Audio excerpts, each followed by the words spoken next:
সুপ্রিয় দর্শক, আমি আফজাল হোসেন স্বাগত জানাচ্ছি সম্পাদকীয়তে। নির্বাচনকে সামনে রেখে বিএনপির পাল্টা শক্তি হতে তৎপর ইসলামী দলগুলো, যদিও ভোট নিয়ে এখনও শঙ্কা কাটেনি জনমনে। জামায়াতের আমির ডাক্তার শফিকুর রহমান বলেছেন, বর্তমান অবস্থায় কোনোভাবেই সুষ্ঠু নির্বাচন সম্ভব নয়। ভোট নিয়ে ষড়যন্ত্রের কথা শোনা যাচ্ছে, কোনোভাবেই ফ্যাসিবাদী আমলের নির্বাচন আর হতে দেয়া হবে না বলেও মন্তব্য করেছেন তিনি। বিএনপি নেতা রুহুল কবির রিজভী বলছেন, আওয়ামী লীগের মতো মাফিয়াতন্ত্রের জন্ম দেয়নি তার দল। তিনি বলেছেন, সুষ্ঠু নির্বাচন হলে জনগণ কাদের পক্ষে তা প্রমাণিত হবে। সমসাময়িক রাজনীতির নানা বিষয় নিয়ে আমাদের আজকের সম্পাদকীয় নির্বাচন ঘিরে জোটের ছক, আর এসব নিয়ে কথা বলতে আমাদের সঙ্গে স্টুডিওতে উপস্থিত আছেন মোস্তফা ফিরোজ, সিনিয়র সাংবাদিক। দর্শক, আমরা আশা করছি আর অল্প কিছুক্ষণের মধ্যে আমাদের সঙ্গে এসে উপস্থিত হবেন ব্যারিস্টার আসাদুজ্জামান ফুয়াদ, সাধারণ সম্পাদক এবি পার্টি। দর্শক, আপনারাও এই আলোচনায় অংশ নিতে পারেন, এর জন্য আপনাদের ফোন করতে হবে টেলিভিশনে দেখানো নম্বরে, এছাড়া ফেসবুকের মাধ্যমেও আপনাদের মন্তব্য পাঠাতে পারেন। আলোচনা শুরুতেই জানিয়ে দেব এখনকার প্রধান শিরোনামগুলো।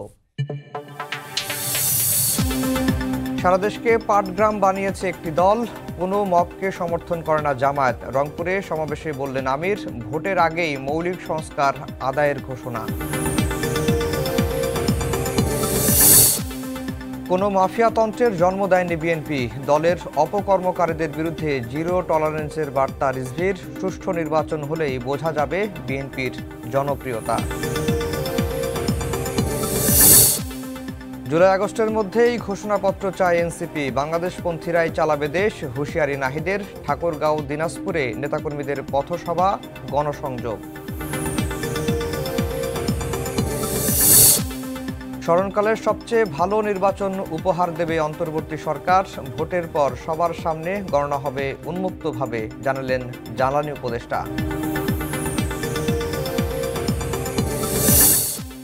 এবং ঢাকা গাজীপুরে বিলাসবহুল ফ্ল্যাট বাগান বাড়ির মালিক তারেক সিদ্দিকী, দেশ বিদেশে হাজার কোটি টাকার অবৈধ সম্পদের খোঁজ, রাষ্ট্রের অনুকূলে বাজেয়াপ্তের পরামর্শ।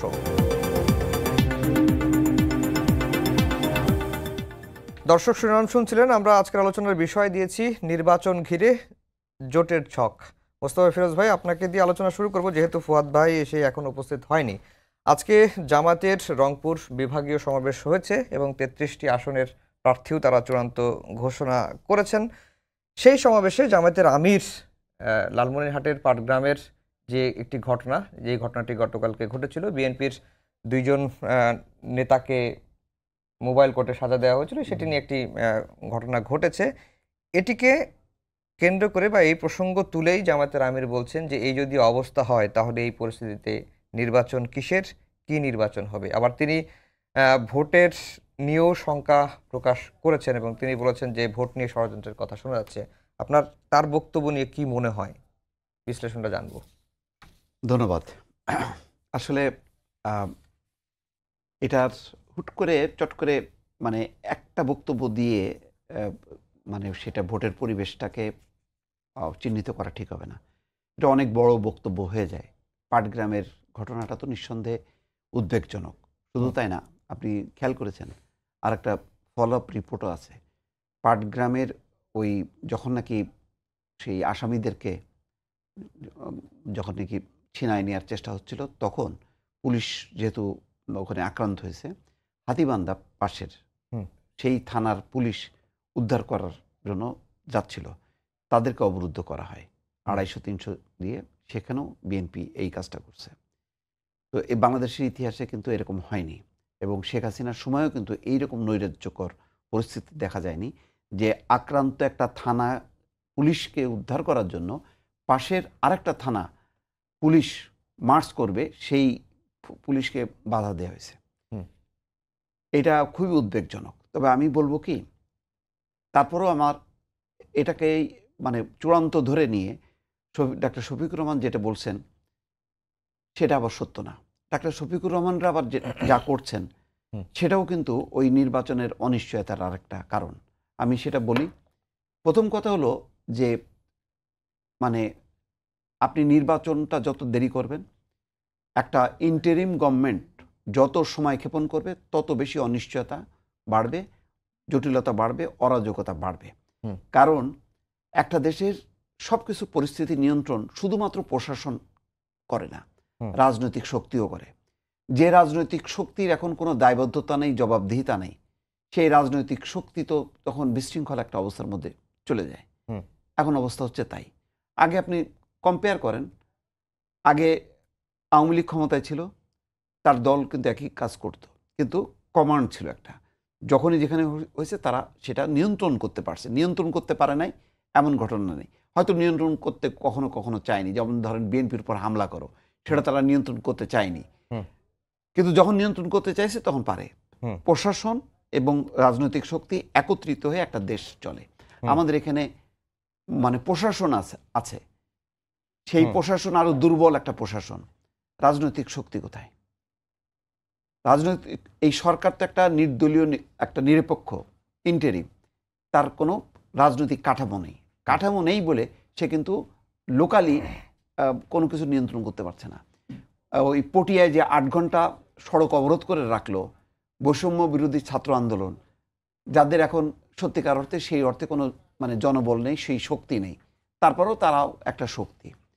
বিএনপি একটা শক্তি, জামাতও একটা শক্তি। যে যার এতগুলো শক্তির কেন্দ্র সামাল দেওয়ার মতন অবস্থা ইন্টারিম গভর্নমেন্টের থাকে না। এবং এটা যদি মানে চাওয়া হয় যে তারা ব্যর্থ, এটা এই দোষ চাপানোটা এটা অন্যায় হবে, এটাই হয়। উনি এও বলেছেন যে ভোট নিয়ে ষড়যন্ত্রের কথা শোনা যাচ্ছে। হ্যাঁ, ষড়যন্ত্র যদি বলি তাহলে তো আমি আর দিক দিয়ে বলবো যে আপনি ভোটের একটা প্রচলিত কাঠামো ছিল, যে কাঠামোতে ভোট এতদিন হচ্ছে, আপনি সেই কাঠামো বাদ দিয়ে আপনি সংখ্যানুপাতিকে যাচ্ছেন কেন? এটা তো অনেক জটিল। এটার সাথে তো প্রধান রাজনৈতিক দল একমত না।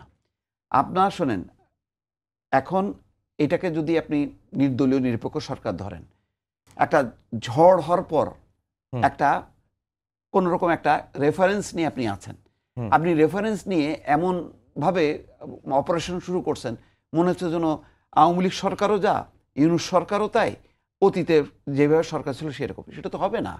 আমি তো বললাম তো যে বাংলাদেশের রাষ্ট্র কাঠামো এবং বিভিন্ন প্রতিষ্ঠানগুলো এত দুর্বল, পুলিশের কাঠামো বলেন, প্রশাসন বলেন, সবগুলো নিয়ন্ত্রণ করতে হয় প্রশাসন দিয়ে, রাজনৈতিক শক্তি দিয়ে।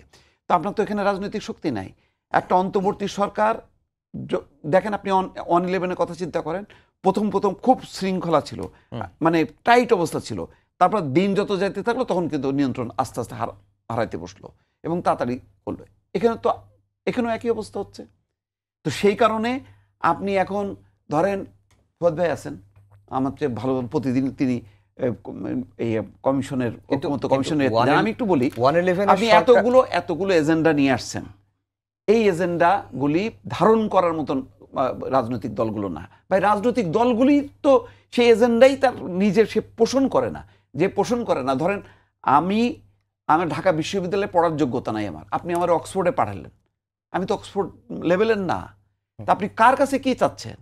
আপনি এমন একটা কাঠামো চাচ্ছেন যে না, আমেরিকার শাসন ব্যবস্থা, ইউরোপের শাসন ব্যবস্থা, এই রাজনৈতিক দলগুলো ক্ষমতা আসলে এই জন্য তাদেরকে বলে দিচ্ছেন এই 80টা সংস্কার, অমুক সংস্কার, এইগুলো শোনেন। এইগুলি আগে আপনি যদি 1/11-এর কথা চিন্তা করেন, 1/11-এর সময় আওয়ামী লীগের 4 নেতা 4টা সংস্কার রিপোর্ট পেশ করছে, মানান ভুইয়া করছে। ওই সবগুলো যদি মিলান তাহলে দেখা যাবে যে বর্তমান যে সংস্কার প্রস্তাব তার চেয়েও বেশি। তো সেইগুলি তো 1/11-এর পরবর্তী সময় রাজনৈতিক দল সেটা বাস্তবায়ন করছে। 3 জোটের রূপরেখা কি বাস্তবায়ন করছে? কোনোটাই হয়নি। হয়নি কেন? আমাদের রাজনৈতিক দলগুলোই তো সে গণতান্ত্রিক না। বাংলাদেশের 54 বছরের এতে আপনি কয় বছর গণতন্ত্র পাইছেন? 36 বছর মতো, 90 থেকে ধরলে। কি এইটা তো বরং ওটা বলেন একটা প্রাথমিক শিশু ছিল, ওটা কেবল বেড়ে উঠছিল, কিশোর পর্যন্ত হয়েছে। তার আগে আপনি আবার পট করে ওই নির্বাচনের ব্যবস্থাটা আপনি কবর দিয়ে দিলেন আওয়ামী লীগ সরকার এসে। ওই চর্চাটা দরকার ছিল 50 বছর, তাহলে একটা কাঠামো দাঁড়াতো। তারপরে আপনি এই যে আমেরিকার সিস্টেমে 4 বছরের নির্বাচন করেন, অন্যান্য কাঠামো দাঁড় করান, সেটা হয়। কিন্তু আপনি এখন চাপাই দিচ্ছেন এমন সব রাজনৈতিক দলের কাছে যারা অভ্যস্তই না এবং তারা নিজেরাও যেটা চর্চা করে না। জি, ফিরোজ ভাই, আপনার কাছে আবার আসবো। ফুয়াদ ভাই, স্বাগত জানাচ্ছি সম্পাদকীয়তে। আমরা আলোচনা করছিলাম যে আজকে রংপুরে জামাতের একটি বড় সমাবেশ হয়েছে। সেই সমাবেশে জামাতের আমির বেশ কিছু মন্তব্য করেছেন, বিশেষ করে লালমনিরহাটের পাটগ্রামের যে ঘটনাটি ঘটেছে, যে মোবাইল কোর্টে 2 জন বিএনপি নেতাকে কারাদণ্ড দেওয়ার পরে যে ঘটনাগুলো ঘটেছে, সেটির প্রেক্ষাপট তুলে ধরেই জামাতের আমির বলেছেন যে এই পরিস্থিতিতে কিসের নির্বাচন, কিভাবে হবে নির্বাচন। নির্বাচন এবং তিনি এও বলেছেন যে ভোট নিয়ে আসলে ষড়যন্ত্রের কথা শোনা যাচ্ছে। একটু বিশ্লেষণ জানতে চাই যে এই পরিস্থিতিতে নির্বাচন সম্ভব কি না, বা পরিস্থিতি আরো ভালো হতে পারে সামনে। ধন্যবাদ। পরিস্থিতি আসলে খারাপ না, দেশের পরিস্থিতি ভালো। প্রশ্ন হচ্ছে যে আপনি ফিরোজ ভাই কারেক্টলি বলছে যে আপনি আসলে কোন সাপেক্ষে নিক্তিটা বসাচ্ছেন। হুম। মানে আমরা কি হাইতির থেকে ভালো অবস্থায় আছি কিনা? সার্টেনলি ভালো অবস্থায় আছি। আমরা কি সিরিয়া অথবা ইয়েমেনের থেকে ভালো অবস্থায় আছি কিনা? ভালো অবস্থায় আছি। কিন্তু এর মানে কি আপনি সুইজারল্যান্ডের থেকে ভালো অবস্থায় আছেন? না, সেটা না। এই জন্য দেশের আমার এক্সাম্পলটা আসলে আমার জন্যই, আমার সাপেক্ষে। এই জন্য হচ্ছে যে আপনি যদি গত 16 বছরের আওয়ামী ফ্যাসিবাদের মধ্যকার সবচেয়ে ভালো দিনটাকেও বাছাই করেন, আর এই গত 10 মাসের সবচেয়ে খারাপ দিনটাকেও যদি বাছাই করেন, এই খারাপ দিনটা ওই ভালো দিনটার থেকেও ভালো। কারণ আমাকে লুকায় থাকতে হচ্ছে না, আমাকে কথা বলবার জন্য আমাকে ভয় পাইতে হচ্ছে না, থট পুলিশিং করতে হচ্ছে না যে এজেন্সি এসে রাতে 2টার সময় আমাকে উঠায় নিয়ে যাবে। একটা গুজব ছড়াইতে পারে আমাকে ধরে নেওয়ার জন্য, কিন্তু আমাকে উঠায় নিবে না, এই ধারণা আমরা এখনও কনফিডেন্টলি রাখি আর কি। তো সেই বাস্তবতায় সাডেনলি পরিস্থিতি খুব খারাপ না। যেই বক্তব্যটা স্টেটমেন্টটা রেফার করেছেন, সেই জন্য আমি যেটা প্রস্তাব করেছি যে বর্তমান নির্বাচন কমিশন শুধু না, রাষ্ট্র আকারে 2001-এর পরে আমরা কোনো ভালো গ্রহণযোগ্য নির্বাচন করি নাই। অতএব যেটা হয়েছে যে টোটাল রাষ্ট্র কাঠামোর ভিতরেই একটা গ্রহণযোগ্য নির্বাচন করবার অভিজ্ঞতায় ঘাটতি আছে। 2008 সালে আমরা দিল্লি, বাংলাদেশ মিলায়ে আমরা একটা ইলেকশন ইঞ্জিনিয়ারিং করেছি। আমার গোয়েন্দা সংস্থা, আর্ম ফোর্সেস, ব্যুরোক্রেসি মিলে 100 আসনে বিএনপিকে হারাইছে পরিকল্পিতভাবে। এবং এই টোটাল নাটকটা আমরা জানি এটা কিভাবে করেছে। সীমানা নির্ধারণ করে বিএনপির আসনের কোন অংশ কেটে আওয়ামী লীগের আসনের কোন অংশের সাথে যোগ করে প্রায় 88টা আসনের সীমানা বদলায় ফেলা হয়েছে। 111-এর গভর্নমেন্ট করেছে। এই 88টা আসনের সীমানা বদলানোর কারণে প্রায় 138টা আসনের রেজাল্টের রিফ্লেকশন হয়ে গেছে। আপনার ভায়োলেন্স হয় নাই, রাতের ভোট করতে হয় নাই। তাহলে 2008-এর নির্বাচনটাকে দিয়ে আপনি একটা ইলেকশন ইঞ্জিনিয়ারিং করেছেন, ভালো নির্বাচন হয়নি। যদিও বিএনপি এই 111-এর নির্বাচন নিয়ে কোনো কথা বলে না, তারা এটাকে বাটপারি নির্বাচনও মনে করে না, এটা তাদের সমস্যা। এবং এইখান থেকে কিন্তু বিএনপির মানে পতন শুরু হয়েছে। সে যে গত 16 বছর ধরে পানিতে ডুবছে, তার ডোবাটা শুরু হয়েছে কিন্তু 111-এর সময়। কিন্তু স্যাডলি এই নির্বাচন টেনে ইলেকশন ইঞ্জিনিয়ারিং নিয়ে সে কোনো কথা বলে না। তারপরে দেখেন 2014-তে একতরফা নির্বাচন হয়ে গেল, 18-তে আবার একটা রাতের ভোট নির্বাচন হইল, 24-এ দামি ইলেকশন। তাহলে এই যে টোটাল নির্বাচনী কাঠামো যে আমার ভেঙে গেছে, আপনি সর্বোচ্চ প্রচেষ্টা করলেও তো কারেন্ট নির্বাচন অ্যাডমিনিস্ট্রেশন দিয়ে আপনি একটা ভালো নির্বাচন করতে পারবেন না। কারণ এই নির্বাচন কর্মকর্তারা সিম্পলি জানে না যে ভালো নির্বাচনটা মানে কি। টোটাল আমার ব্যুরোক্রেসি, আমার আর্ম ফোর্সেস, আমার পুলিশ, আমার এজেন্সিস জানে না যে ফ্রি ফেয়ার ইলেকশনটা কিভাবে করতে হয়, রিটার্নিং অফিসারের রেসপন্সিবিলিটি কি, প্রিজাইডিং অফিসারের রেসপন্সিবিলিটি কি, কোনটা ফেয়ার কোনটা আনফেয়ার, কোন জায়গাতে মোবাইল কোর্টকে এনফোর্স করতে হবে, সেই জায়গাগুলো তারা জানে না। এই জন্য আমি প্রস্তাব করেছি যে এই ইলেকশন কমিশনের অধীনে ন্যূনতম একটা ইউনিটের স্থানীয় প্রশাসন নির্বাচন হওয়া উচিত, জাস্ট টু জাজ, একটা ড্রেস রিহার্সালের জন্য। কারণ জাতীয় নির্বাচনটা ধরেন 25 বছর পরে একটা ভালো নির্বাচন হওয়ার সম্ভাবনা তৈরি হয়েছে, সেই নির্বাচনী ম্যাচকে নিয়ে আপনি আসলে খেলতে পারার সুযোগ নাই, আপনার ঝুঁকি নেবার সুযোগ নাই। ওই নির্বাচনটা করতে হবে আমার রাষ্ট্রের, আমার ইতিহাসের সবচেয়ে ভালো নির্বাচন করতে হবে। সেজন্য আমি বোধ করেছি, আমি ইতিমধ্যে প্রস্তাব দিয়েছি যে উপজেলা পৌরসভা মিলায়ে একটা সিঙ্গেল স্থানীয় প্রশাসন নির্বাচন হয়ে যাওয়া উচিত। স্থানীয় প্রশাসন নির্বাচনের আলাদা অনেক যুক্তি আছে, ওই আলোচনায় যাব না। শুধুমাত্র নির্বাচন কমিশনের সক্ষমতা যাচ করবার জন্য, যে একটা হচ্ছে প্রধান নির্বাচন কমিশনার থেকে শুরু করে এই নির্বাচন কমিশন ইতিমধ্যে বিতর্কিত হয়ে গেছে। তারা বেশ কিছু সিদ্ধান্ত নিয়েছে যেটা তাদের ক্রেডিবিলিটিকে কম্প্রোমাইজ করে ফেলেছে। সেই জায়গাতে ভোটার তালিকা হালনাগাদ করা নিয়ে বিভিন্ন জায়গায় দেখেছি তারা সিচুয়েশন হ্যান্ডেল করতে পারছে না। তারপরে হচ্ছে যে আপনার ইলেকশনের যে মানে ভোটার যে কোড অফ কন্ডাক্ট তারা দিচ্ছে, এই কোড অফ কন্ডাক্টের ভিতরে প্রচুর কন্ট্রাডিকশনস আছে। নির্বাচন সংস্কার কমিশনের অনেক প্রস্তাবনাগুলো তারা বলেছে তারা এইবার বাস্তবায়ন করবে না। তো আপনারা কি করবেন? আপনারা সংস্কার কমিশনের বা প্রস্তাবনা এইবার বাস্তবায়ন করবেন না, তো করবেনটা কবে? নেক্সট জেনারেল ইলেকশন তো আপনারা পাবেন না, কারণ তখন তো এই কমিশন চেঞ্জ হয়ে যাবে। তাহলে এখন তো বেস্ট টাইম আপনি টোটাল রিফর্মটাকে আন্ডারটেক করে এক্সাম্পল সেট করা এবং টেস্টেড হওয়া, পরীক্ষিত হওয়া যে ইয়েস আমরা পারবো। তো এই বাস্তবতায় আপনার একটা পার্টি লিডারের যে স্টেটমেন্ট আপনি বলেছেন, এই আশঙ্কাটা করাটা জেনুইন। কিন্তু এটার মানে এটা না যে প্রফেসর ইউনূস এপ্রিলের যে ইলেকশন ডেডলাইন দিয়েছে কোনোভাবে ছলছুতা করে সে ডেডলাইন ক্রস করে চলে যাওয়া, কারণ তাহলে আবার দেশে ভিন্ন রকমের অস্থিরতা তৈরি হবে। এপ্রিল মানে প্রফেসর ইউনূসের যে ডেডলাইন দেওয়া আগামী বছর এপ্রিলের ফার্স্ট হাফ ইলেকশন হবে, আচ্ছা, লন্ডনে যে বৈঠকের পরে শুনলাম সেখানে তো কোনো ডেডলাইন হয়নি।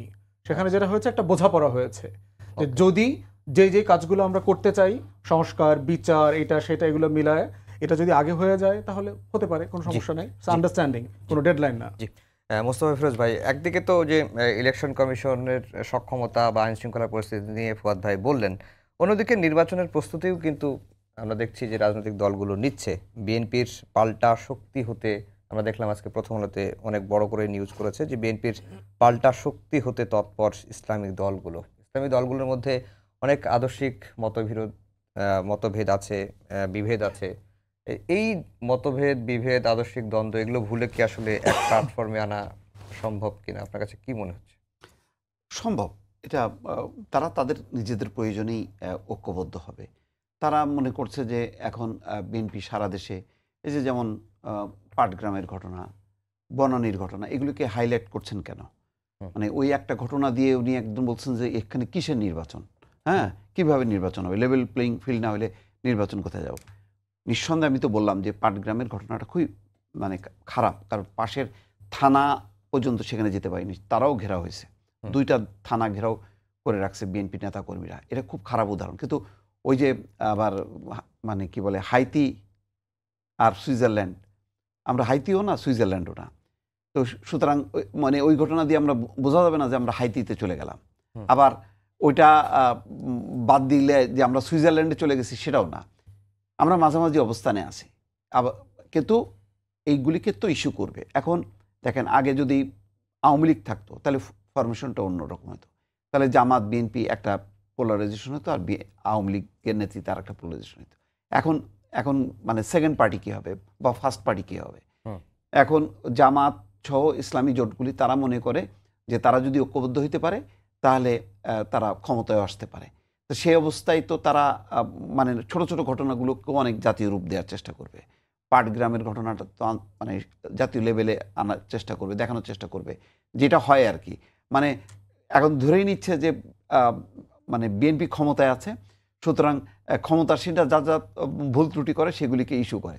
তো জামাত সেটাই করছে, এক ধরনের অপোজিশন তারা নিজেদেরকে বানিয়ে। এটা নির্বাচনী কৌশল। এটা আমার ধারণা যে বড় ধরনের জোটই হবে, হয়তো এনসিপিও সেখানে থাকতে পারে।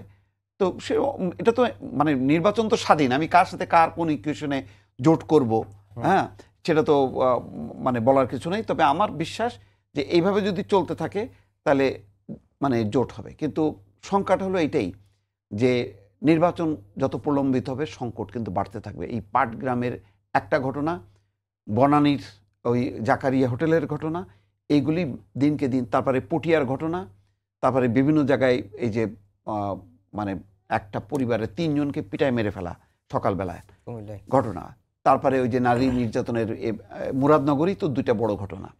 এই ঘটনাগুলোর মাত্রা কিন্তু বাড়তে থাকবে, বাড়তে যত থাকবে তত মানুষের মধ্যে নির্বাচন নিয়ে অনিশ্চয়তা হবে।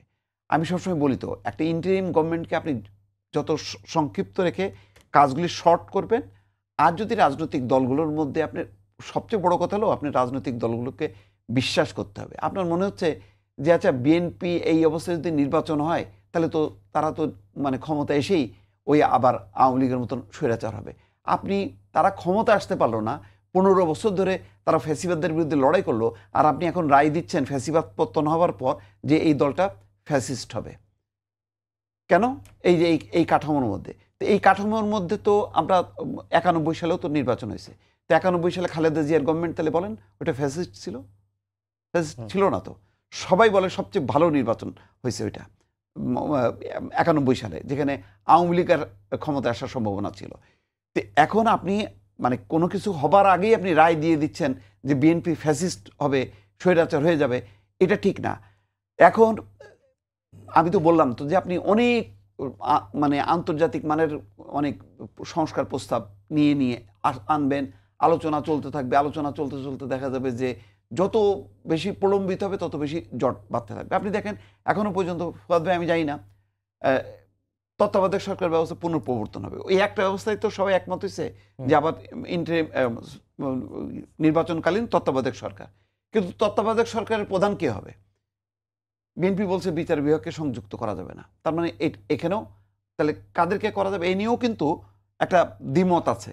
তার আপনি এইভাবে যদি আরো মানে বাড়তে থাকেন যে নিম্নকক্ষে হবে না, সংখ্যানুপাতিক হবে না, কিন্তু উচ্চ কক্ষে হবে। আবার কেউ কেউ বলছে নিম্ন উপরে 2 জায়গায় হবে। এটা বাড়তে থাকবে। এইগুলি হলো রাজনৈতিকভাবে এটা মীমাংসা করতে হবে। এটা ওই পণ্ডিত ব্যক্তিদের কাছে যদি ছেড়ে দেন, পণ্ডিতরা তো তাদের মতন করেই আদর্শিক একটা কাঠামো দেবে, কিন্তু সেটা তো আমি বারবার বলছি ওটা ধারণ করার মতন রাজনৈতিক দলগুলো আমাদের এখনো জন্ম নেয়নি। কেননা ধারাবাহিকভাবে গণতন্ত্রের চর্চা করতে করতে একটা রাজনৈতিক দল যখন নাকি সেই ধরনের উন্নত গণতান্ত্রিক অবস্থায় ফেরে, তখন তারা এটা ধারণ করতে পারে। ফলে এখন কোনটা ধারণ করতে পারে? অন্তত প্রাথমিক যেটা, সুষ্ঠু নিরপেক্ষ নির্বাচন দেন। 15 বছর ধরে দেশের মানুষ, রাজনৈতিক দলগুলো যেটা নিয়ে লড়াই করছে যে একটা সুষ্ঠু নিরপেক্ষ নির্বাচন, ওটা নিশ্চিত করেন। ওটার জন্য আবার যদি, যেটা ফজলের সাথে আমি একটু দ্বিমত করি, যে আপনি টেস্ট কেস হিসেবে আপনি একটা ইউনিয়ন পরিষদে করবেন। ইউনিয়ন পরিষদে তো নির্বাচন কমিশনের সবাই যাবে, কিন্তু জাতীয় নির্বাচন যখন যাবে তখন তো প্রশাসন যাবে। তাহলে তো আপনি টেস্ট করতে পারবেন না। একটা ইউনিয়ন পরিষদ খুব ভালো নির্বাচন করলো, বা একটা সংসদীয় এলাকারই নির্বাচনটা তার সমস্ত শক্তি নিয়োজিত করলো, ওটা দেখে যদি মনে করেন 300 আসনে সে ভালো নির্বাচন দেবে, সে পরীক্ষায় উত্তীর্ণ হবে, না, হবে না। কারণ তখন আপনার পুলিশ প্রশাসনের উপর পুরো নির্ভর করতে হবে। সুতরাং ওই 300 আসনটাকে আপনি কি 50 করে মানে সেনাবাহিনী, পুলিশ সবাইকে মিলে করাবেন, নাকি 300 আসনটা এই প্রশাসনকে দিয়ে করাবেন? এই সিদ্ধান্তটা নিতে হবে। এটা যদি দ্রুত নিতে পারেন, তো এরপর রাজনৈতিক দলগুলো তারা সিদ্ধান্ত নেবে যে ভবিষ্যতে তারা কি কি সংস্কার করবে। আর ওই সংস্কার প্রস্তাবগুলো নিয়ে আপনি পাবলিকের কাছে যান। সংখ্যানুপাতিক নির্বাচন হবে, দ্বিকক্ষের পার্লামেন্ট হবে, না কোনটা কি হবে? কিন্তু আপনি ঘরে বসে এখন এই সমাধান হবে না। রাজনৈতিক দলগুলোর প্রতি মানুষের আস্থা না, এটা আমি স্বীকারই করবো, বা এটা আমি বলছি। ফুয়াদ ভাই, যে প্রশ্নটা আমি মোস্তফা ফিরোজ ভাইকে করেছিলাম, যে ইসলামী দলগুলো একটি জোট গঠনের তৎপরতা চালাচ্ছে এবং তাদের মধ্যে নানা ধরনের বিভেদ মতাদর্শগত বা আদর্শগত রয়েছে, সেই ক্ষেত্রে কতটুকু সম্ভাবনা আপনি দেখছেন? এটি একটি দিক। এই প্রশ্নটাই আগে করি, তারপর আরেকটা প্রশ্ন করবো আপনাকে। প্রথম কথা হচ্ছে ওই যে ফিরোজ ভাই যেটা বলছিলেন আর কি, যে আমি যেটা মেন করেছি 500+ উপজেলাতে একসাথে নির্বাচন হোক, তখন হচ্ছে ক্যাপাসিটিটা আপনি জাজ করতে পারবেন। আমাদের পৌরসভা আছে এরকম 50-60টার মতো, আর হচ্ছে যে আপনার 500+ উপজেলা আছে। এটা করতে পারলে আপনি সক্ষমতা, মানে সংসদীয় আসনের সক্ষমতাটা আপনি বুঝে ফেলবেন, যে আপনার যেহেতু প্রত্যেকটা উপজেলার সাথে একটা থানা অ্যাটাচ করা আছে, আপনার ল এনফোর্সমেন্ট ক্যাপাসিটিটা কতটুকু আপনার, এবং এটা আপনার মানে স্ট্রাইকিং ফোর্স হিসাবে ইউজ করতে পারছে কিনা, লোকাল সিচুয়েশন হ্যান্ডেল করতে পারছে কিনা, আপনি এটা ডিল করতে পারবেন। এবং দলগুলো এটা একটা বার্তা পাবে যে কোন এলাকাতে আমার দলের কারা কারা ডিস্টার্বিং এলিমেন্ট, কারা কারা আগামী 6 মাসে আমার ভাবমূর্তি নষ্ট করবে, কারা কারা আমার দলকে ডুবাই দিবে আগামী 3 মাস 6 মাস সোশ্যাল মিডিয়াতে, কাকে কাকে কোন কোন প্রার্থীর লোককে নিয়ন্ত্রণ করতে হবে, কাকে কাকে আমি নমিনেশন দেব সংসদ নির্বাচনে এবং দেব না, এই পুরো বলয়টা বড় দলগুলো বুঝে ফেলবে। এবং কে কে ইনফ্যাক্ট সংস্কারকে ধারণ করে, কারণ সব দলের নিজস্ব সংস্কার আছে, এই সংস্কারকে ধারণ করে এটা এক্সপোজড হয়ে যাবে। তখন যেটা হবে, দলগুলো, বড় দল পার্টিকুলারলি যারা ইনকামবেন্ট, ক্ষমতায় আসবেন সম্ভাবনা বেশি, তারা নমিনেশন সিলেকশনে কিন্তু অনেক ভালো করতে পারবে। তখন বাজে সিলেকশন হওয়ার সম্ভাবনা থাকবে না, সময়ও তারা পাবেন। কারণ যখন নির্বাচনের আগে তফসিল ঘোষণা করে, তখন তো আপনার ওইটা সিলেকশনের সময়টা থাকে না। উপজেলা ইলেকশনকে যখন কেন্দ্র করে বলয় তৈরি হবে, কার প্রার্থী কে সমর্থন দিচ্ছে, কারণ সম্ভাব্য সকল এমপি প্রার্থী তখন কিন্তু ওখানে বলয় তৈরির জন্য চেষ্টা করবে। এটা বড় দলগুলোর কাছে পরিষ্কার হয়ে যাবে, আইন শৃঙ্খলা বাহিনীর কাছে পরিষ্কার হয়ে যাবে, গোয়েন্দা সংস্থার কাছে পরিষ্কার হবে, আমলাতন্ত্র এবং আমাদের নির্বাচন কমিশনের কাছে পরিষ্কার হবে কারা কারা ডিস্টার্বিং এলিমেন্ট। আপনি জানেন যে প্রত্যেক জায়গাতে, প্রত্যেক আসনে ক্রিমিনাল, পলিটিক্যাল টাউট যাদেরকে বলি, এই পলিটিক্যাল টাউটের সংখ্যা কিন্তু কম। একটা উপজেলাতে আমার অভিজ্ঞতায় দেখছি আপনার এই বিভিন্ন গ্রুপ মিলে 40-50টা ক্রিমিনাল টাইপের লোক আছে। এই 40-50টা ক্রিমিনালকে আপনি আইডেন্টিফাই করে ফেললে জাতীয় নির্বাচন করাটা আপনার জন্য অনেক ভালো হবে, সুযোগ আছে। পত্রিকার হেডলাইনটা প্রবলেম্যাটিক। এটা হচ্ছে ওয়ার অন টেররের ডিসকোর্সের সময় আমেরিকার যে মানে ইসলামের বিরুদ্ধে অনন্তকালীন যুদ্ধ, যে ডিসকোর্স আমরা দেখেছি, এরকম একটা হেডলাইন। এবং এই হেডলাইনগুলোই হচ্ছে গণহত্যার সম্মতি উৎপাদন করে। বাংলাদেশে গত 16 বছর দেখেছি গুম খুন, আয়নাঘরের পক্ষে যারা সম্মতি উৎপাদন করেছে, আলেম ওলামা, দাড়িওয়ালা, টুপিওয়ালা, নামাজি, ইসলামী দলের লোকদেরকে সন্ত্রাসী, জঙ্গি বানানো এবং তাদেরকে যেন তেনভাবে হত্যা করবার বৈধতা যে রাষ্ট্র উৎপাদন করেছে, এই ধরনের হেডলাইন তৈরি করেছে। প্রশ্নটা হচ্ছে বিএনপির সাথে কি আপনি ইসলামী দলকে কম্পেয়ার করতে পারেন কিনা, তার পলিটিক্সটা কি একরকম কিনা? যদি একরকম না হয়, মানে আপনি বলছেন যে কলার বিকল্প আকারে ফজলিয়াম বাজারে এসছে, ব্যাপারটা কি এটা হইতে পারে? কলার বিকল্প কি ফজলিয়াম হইতে পারে? অরেঞ্জ মানে একটা কমলার বিকল্প কি আনারস হইতে পারে? মানে এটার বিকল্প তো একটা হইতে পারে না। যেটা হতে পারে সেটা হচ্ছে একটা ইলেকটোরাল অ্যালায়েন্স হইতে পারে, নির্বাচনী জোট হইতে পারে, রাজনৈতিক বিকল্প না। এই ধরনের হেডলাইনগুলোই হচ্ছে মনমোহন সিংকে ভারতকে বলতে বাধ্য করেছে যে বাংলাদেশে ইসলামী দলের উত্থান হচ্ছে, 25% মানুষ অলরেডি এখানে ভোট দেয়। আসলে কি তাই? বাংলাদেশের টোটাল ইসলামিক দল কম্বাইন করলে তো 10% ভোটের হিস্ট্রি নাই। তাহলে আপনি কি করছেন? একটা জুজুর ভয় ক্রিয়েট করছেন, এবং এই জুজুর ভয়টাই হচ্ছে আওয়ামী লীগকে পুনর্বাসন করবার যে রাজনীতি, যেটা এই সপ্তাহের দি ইকোনমিস্টে আসছে যে বাংলাদেশে আওয়ামী লীগকে ব্যান করবার ক্ষতি কি কি, এক্স্যাক্টলি সেম লাইনে, সেম বয়ানে এই বক্তব্যগুলো আসছে। এবং এটা যেটা করতেছে, আওয়ামী লীগকে ফিরায় নিয়ে আসার রাজনীতি তৈরি করছে। আবারও দেশের ইসলামপন্থী জনগোষ্ঠীর উপরে হেন তেন উসিলায় গণহত্যার সম্মতি উৎপাদন করছে। Very problematic. যারা করছেন তারা খুব বুঝে শুনে করছেন, এবং তারা এই কাজ এর আগেও করেছেন, আমরা দেখেছি এগুলো করেছেন। অতএব এই ধরনের হেডলাইন ভেরি প্রবলেম্যাটিক। কি হইতে পারে? ধরেন একটা ইলেকট্রাল অ্যালায়েন্স হইতে দোষ কোথায়? আওয়ামী লীগ কি জামাতের সাথে একসাথে রাজনীতি করে নাই, ভোট করে নাই? আওয়ামী লীগ কি মাইজ ভান্ডারি, তাদের মহাজোট 14 দলের এই ক্রিমিনাল মাফিয়া সিন্ডিকেটে তাদের হুজুর পার্টি ছিল না? ছিল তো। তাহলে সেদিন কেন আওয়ামী লীগের ইয়ে নষ্ট হয়ে যায় নাই, ইমানদারি নষ্ট হয়ে যায় নাই? সেদিন কেন আওয়ামী লীগের খতনা নষ্ট হয়ে যায় নাই? সেদিন কেন আওয়ামী লীগের পর্দা নষ্ট হয়ে যায় নাই সেগুলো করার কারণে? সেদিন তাদের এই ডিসকোর্স কোথায় ছিল? মাইজ ভান্ডারির মতো এত বাটপাররা এখানে ছিল, কই মাইজ ভান্ডারি নিয়ে তো প্রশ্ন তোলেন নাই? কেন তোলেন নাই? আওয়ামী লীগ হাসিনার নেতৃত্বে যখন উপজেলায় উপজেলায় মসজিদ করতেছে, তারপরে ইসলামী কওমি বিশ্ববিদ্যালয় দিতেছে, কই আওয়ামী লীগ তো ইসলামিক হয়ে যায় নাই? আওয়ামী লীগ তার ধর্মনিরপেক্ষতার কাপড় তো খুলে পড়ে যায় নাই? কেন যায় নাই? কেন বিএনপি করলে কেন চলে যায়? বিএনপি জামাতকে নিলে তার মুসলমানই চলে যায় কেন? সমস্যা কোথায়? তাহলে এই ডিসকোর্স, এই পলিটিক্যাল ডিসকোর্স নিয়ে জাতিকে খুবই কেয়ারফুল থাকতে হবে। এগুলো হচ্ছে গণহত্যার ডিসকোর্স, ইসলামপন্থীদেরকে মারধর করার ডিসকোর্স, পলিটিক্যাল অ্যালায়েন্সের মাধ্যমে আওয়ামী লীগকে পুনর্বাসন করবার ডিসকোর্স, এবং এটাই হচ্ছে ভারতের ডিসকোর্স। এই ইন্ডিয়ান ডিসকোর্স আমরা রিপিটেডলি দেখেছি।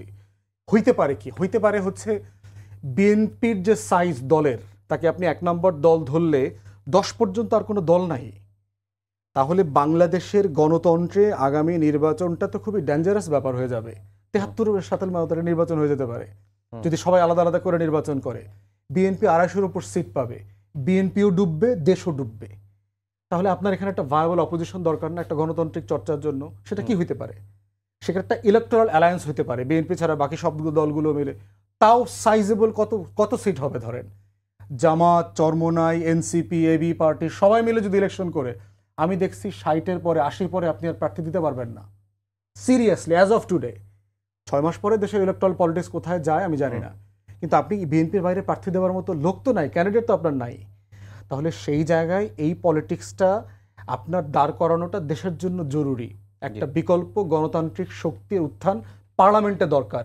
বিকল্প রাজনীতির উত্থান হচ্ছে না বাংলাদেশে, কারণ যেই পলিটিক্যাল অ্যালায়েন্সটা তৈরি হবে সেখানে এনসিপিও তার পলিটিক্স কম্প্রোমাইজ করবে না, জামাত চরমোনাইও করবে না।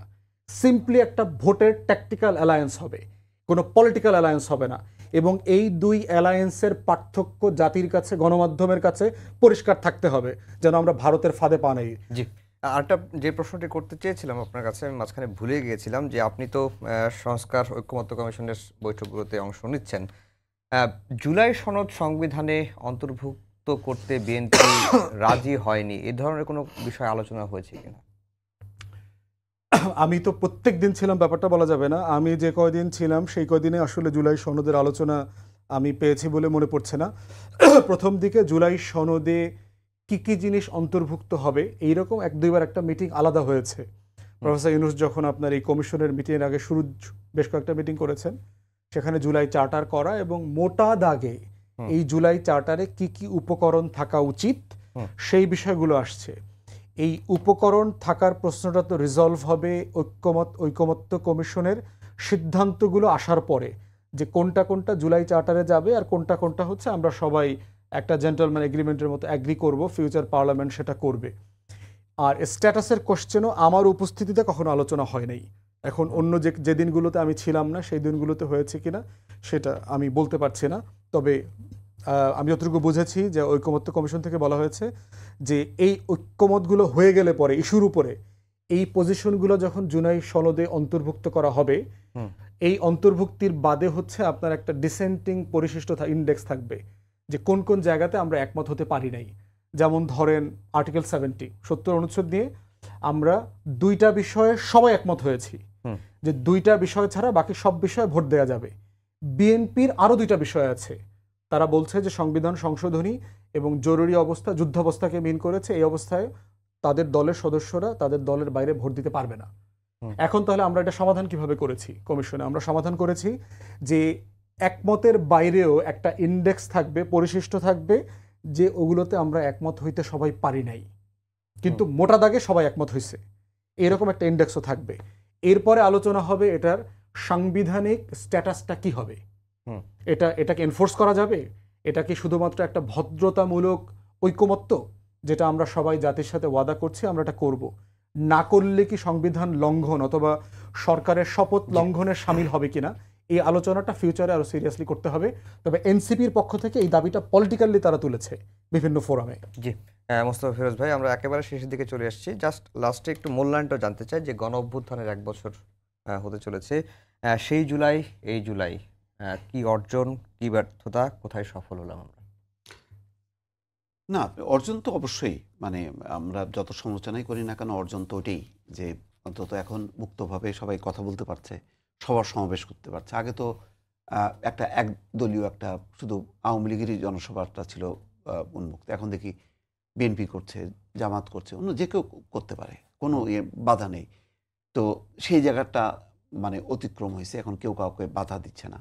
আবার একই সঙ্গে যেটা নেগেটিভ দিকটা হলো এই যে যতটা ঐক্য প্রত্যাশা করা হয়েছিল সেই ঐক্যটা দেখা যাচ্ছে না, এবং বিশেষ করে মবগুলো ঠেকানো যাচ্ছে না। বিশৃঙ্খলা আইন শৃঙ্খলা পরিস্থিতি খুবই বাজে, যার যার শক্তির পয়েন্ট থেকে তৃণমূল পর্যায়ে বিশেষ করে সেখানে প্রশাসন তারপরে পুলিশ তারা জিম্মি হয়ে আছে, যেখানে তারা এমনিতেই দুর্বল, তাদের রাজনৈতিক কাঠামোর যেহেতু একটা স্বৈরতান্ত্রিক কাঠামোর মধ্যে ছিল, সেইটাকে আরও চেপে বসছে। যখনই কি তারা চেষ্টা করছে অন্তর্বর্তী সরকারের নির্দেশনা অনুযায়ী কাজ করতে, সেই কাজগুলি করতে পারছে না। এটা আবার কারা করছে? যারা ফ্যাসিবাদের বিরুদ্ধে লড়াই করছে, সংগ্রাম করছে, তারাই। এই জায়গাগুলোতে গ্যাপ। আর একটা গ্যাপ হবে, সেটাই আমি শঙ্কা প্রকাশ করি বারবার, যে নির্বাচনের কোনো বিকল্প নেই। 15 বছর ধরে কিন্তু নির্বাচনের জন্য লড়াই সংগ্রাম, এখনো পর্যন্ত কিন্তু ওই যে মানে এপ্রিল ফেব্রুয়ারি নাকি ডিসেম্বরের মধ্যেই হবে। যেমন ধরেন প্রধান নির্বাচন কমিশনার যখন কি যান বৈঠক করেন, সালাউদ্দিন আহমেদ যখন বিবৃতি দেন যে বৈঠকের বিষয়বস্তু জাতির সামনে প্রকাশ করা হোক, তখন মনে হয় যেন তাহলে নির্বাচন নিয়ে বোধহয় কোনো কিছু আলোচনা হচ্ছে না। আবার যখন কি তিনি মার্কিন পররাষ্ট্রমন্ত্রী মার্কো রুবিওর সঙ্গে কথা বলেন, তখন বলেন আগামী বছরের শুরুতে নির্বাচন। এই যে ধোঁয়াশাটা কাটছে না, এইটা একদম খুব জরুরি, এটা কাটালে হবে কি, তখন মানুষ যখনই নাকি আপনি একটা সুনির্দিষ্ট লক্ষ্য থাকবে, তখন দেখবেন ব্যবসা বাণিজ্য সব কিছুর মধ্যে একটা গতি আসবে, পরিকল্পনা হবে। যে আমিও একটা চিন্তা করবো যে আচ্ছা ঠিক আছে, ডিসেম্বরের মধ্যে যদি হয় তাহলে আমি জানুয়ারি মাসে আমি একটা চ্যানেলের জন্য অ্যাপ্লাই করব। এখন কার কাছে অ্যাপ্লাই করব সেটাই তো আমি বুঝতে পারি না। জি, হ্যাঁ হ্যাঁ, তো এটা আমি খুব ছোট পরিসরে বললাম। বড় পরিসরে গণঅভ্যুত্থানের আকাঙ্ক্ষা, হ্যাঁ বড় পরিসরে কিন্তু ব্যবসা বাণিজ্য সব কিছু কিন্তু ওই থেমে আছে। আচ্ছা, এখন তো ইন্টারিম, আপনি যতই ধরেন ডক্টর মোহাম্মদ ইউনূসের আন্তর্জাতিক পরিচিতি থাকুক না কেন, কিন্তু কনসেপ্টটা তো আপনি ইন্টারিম, অন্তর্বর্তী। আচ্ছা, আজ আছে কাল নেই, তাই তো? আজ আছে কাল নেই, এটা হইলে হয় কি, ব্যবসা সব কিছুর মধ্যে একটা অনিশ্চয়তা দেখা দেয়। সেইটা কাটানোটা খুব জরুরি। এবং এইটা কেন হচ্ছে না, আমার ধারণা যে ওই যে আজকে আপনি পাটগ্রামের ঘটনাটা যদি ডাক্তার শফিকুর রহমান বলেন যে মানে কিসের নির্বাচন, কিভাবে নির্বাচন হবে, লেভেল প্লেইং ফিল্ডই তো নাই। ওই পর্যায়ে যখন নাকি এটা কণ্ঠটা চলে আসে, তখন ওইটাও যেমন বাস্তবতা, সত্যি ওটা যদি ধরি তাহলে তো আসলেই তো, তাহলে প্রশাসন পুলিশ কি বিএনপি নিয়ন্ত্রণ করছে? তাহলে বিএনপি প্রশাসন পুলিশ যদি নিয়ন্ত্রণ করে তাহলে অন্য দলগুলি কি করবে, কিভাবে যাবে? তাহলে তো তাদের অবস্থান তো উনি যেটা বললেন এমনিতেও দুর্বল, আরো দুর্বল অবস্থায় চলে যাবে। তাহলে তো নিরপেক্ষ নির্বাচন হবে না, আর একটা ইমব্যালেন্সড সংসদ হবে। আজকে তো দেখলাম জামাতের একটি প্রোগ্রামেও একজন পুলিশ কর্মকর্তা বক্তব্য দিয়েছিলেন, ফেসবুকে আসলো। তো আমরা আর 30 সেকেন্ড সময় পাবো। এই যে ধোঁয়াশাটা কাটছে না কেন? ধোঁয়াশা নাই তো, কাটবে কিসের জন্য? ওই যে কবে নির্বাচন হবে বলে দেওয়া হয়েছে তো। প্রফেসর ইউনূস গত বছর সেপ্টেম্বর থেকে একই কথা বলছেন, ডিসেম্বর 25 থেকে জুনের 26-এর ভিতর নির্বাচন হবে। তারপরেও অধ্যাপক ইউনূসের প্রতি আস্থা রাখতে পারছে না কেন? সেটা তো যারা রাস্তাতে তাদেরকে জিজ্ঞেস করতে হবে। আমার রাস্তায় কোনো সমস্যা নাই, প্রথম দিন থেকে এই কথা বলেছি। 85 বছরের একটা বুড়া মানুষ কবরে যাওয়ার আগে সারা দুনিয়াতে তার অর্জিত যে ভাবমূর্তি সুনাম এটাকে কবরে নিয়ে যাবেন, এটা তো হইতে পারে না। এটা সিম্পলি কমন সেন্সের মধ্যে পড়ে না যে এরকম একটা মানুষ কেন এই কাজটা করবে। জি, সবাইকেই ধন্যবাদ জানিয়ে শেষ করছি আমাদের আজকের সম্পাদকীয়। আগামীকাল আবারও দেখা হবে একই সময়ে। শুভরাত্রি।